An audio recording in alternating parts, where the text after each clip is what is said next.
জলাবদ্ধতার খবর জানাতে এই মুহূর্তে রাজধানীর মিরপুরে আছেন রিপোর্টার মেহেদী হাসান এবং আশুলিয়ার জামগড়া এলাকায় আছেন মোজাফফর হোসেন জয়। সরাসরি শুরুতে যাচ্ছি মেহেদীর কাছে।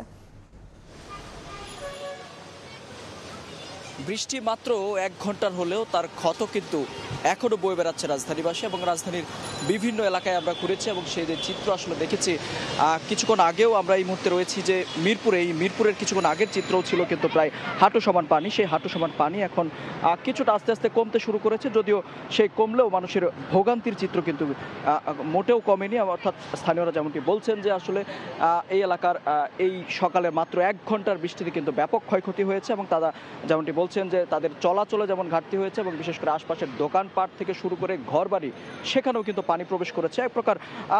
অর্থাৎ বলা চলে অর্থাৎ সকালে যারা আসলে অফিসগামী ছিলেন তারাও এক প্রকার ভোগান্তিতে পড়েছেন, তারাও আসলে ভোগান্তি নিয়েই কিন্তু অফিসে গিয়েছেন। বিশেষ করে স্কুল কলেজের শিক্ষার্থীরা আরও বেশি ভোগান্তিতে পড়েছেন। তারা আসলে এই পানিবন্দী অবস্থায় থাকার পর আসলে এই পানি উপেক্ষা করেই স্কুলে গিয়েছেন এবং এরপর এই মুহূর্তে আমরা দেখেছি বিভিন্ন স্কুল ছুটি হয়েছে এবং সেই স্কুল ছুটি হওয়ার পর তারা এই পানি অর্থাৎ হাঁটু সমান পানি নিয়েই কিন্তু তারা আসলে ঘরে ফিরছেন। বিশেষ করে একটু যদি বলি যে আসলে এই পানির ফলে কিন্তু এই এলাকায় তীব্র যানজটেরও সৃষ্টি হয়েছে। কিছুক্ষণ আগেও আমরা যে সড়কটিতে রয়েছি সেই সড়কটিতে যানবাহনের দীর্ঘ সারি ছিল সেই দীর্ঘ সারি হয়তো বা এখন কিছুটা কমতে শুরু করেছে। আমরা যেমন চিত্র আসলে দেখছি যে আসলে এই এলাকার পানি আসলে ড্রেনেজ ব্যবস্থা নিয়ে আসলে প্রশ্ন তুলেছেন এই এলাকার মানুষ। তারা যেমনটি বলছেন যে বিশেষ করে এই মৌসুম আসলেই প্রতি বছর 3 থেকে 4 মাস আসলে এই ধরনের ভোগান্তিতে তারা পড়েন এবং এই 3-4 মাস তারা পানিবন্দিতে। এটি আসলে দীর্ঘদিনের চিত্র, তবে তারা স্থায়ী সমাধানের আসলে দাবি করেছেন। বিশেষ করে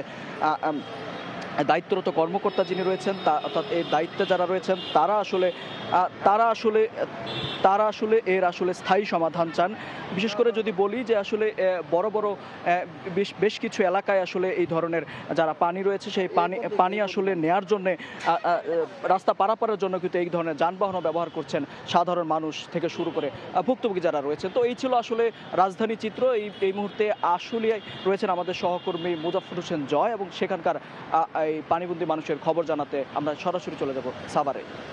সড়কের জামগড়া এলাকায় জানেন যে সকালে যে ঝুম বৃষ্টি হয়েছে সকাল 6টা থেকে 8টার মধ্যে যে বৃষ্টিটি হয়েছে সেটিতে কিন্তু আশুলিয়া সাভার শিল্পাঞ্চলের সড়ক রাস্তাঘাট কিন্তু তলিয়ে গেছে। ইতিমধ্যে যে স্থানটিতে রয়েছে সেই স্থানটিতে মূলত টঙ্গী আশুলিয়া এই ব্রিজের সড়ক, এই ব্রিজের সড়কের জামগড়া ইউনিক সহ বিভিন্ন এলাকায় কিন্তু অলরেডি সড়কটি কিন্তু সমুদ্রে পরিণত হয়েছে। সেই সাথে কিন্তু ড্রেনেজ ব্যবস্থাপনা না থাকায় কিন্তু এখানে জলাবদ্ধতা এবং সুয়েজের যে পানি একাকার হয়ে কিন্তু দুর্গন্ধের সৃষ্টি হয়েছে এবং আপনারা দেখতে পাচ্ছেন যে পরিবহনগুলো এখান দিয়ে যাচ্ছে সেগুলোর অবস্থা খুবই দুর্বিষহ, চলাচলের ব্যাঘাত করছে এবং যানজটের সৃষ্টি হচ্ছে। মূলত বিভিন্ন পাড়া মহল্লায়ও পানি প্রবেশ করেছে ইতিমধ্যে। যেটি আমরা জানতে পেরেছি সেটা হচ্ছে যে এই সড়কটি একটি অতি গুরুত্বপূর্ণ সড়ক, যেটি হচ্ছে ইপিজেডের যে আপনার রপ্তানি প্রক্রিয়াকরণ অঞ্চল রয়েছে সেখানে জরুরি পণ্য সরবরাহের জন্য আপনার শাহজালাল আন্তর্জাতিক বিমানবন্দরের সাথে যে সংযোগ হয়ে থাকে এই সড়কটি এবং একই সাথে কিন্তু প্রায় 30টির অধিক জেলার মানুষ এই সড়কটি ব্যবহার করে রাজধানীতে প্রবেশের জন্য। তাই এই সড়কটি দীর্ঘদিন ধরেই এই অবস্থায় রয়েছে। অল্প বৃষ্টিতেই এলাকাবাসী যেটি আমাদেরকে জানিয়েছে সেটি হচ্ছে অল্প বৃষ্টিতেই এই সড়কটির মূলত 11 কিলোমিটার সড়কের মধ্যে 3 কিলোমিটার সড়কের জলবদ্ধতা সৃষ্টি হয় এবং এই জলবদ্ধতার কারণে মানুষের দুর্বিষহ অবস্থায় পরিণত হয়েছে।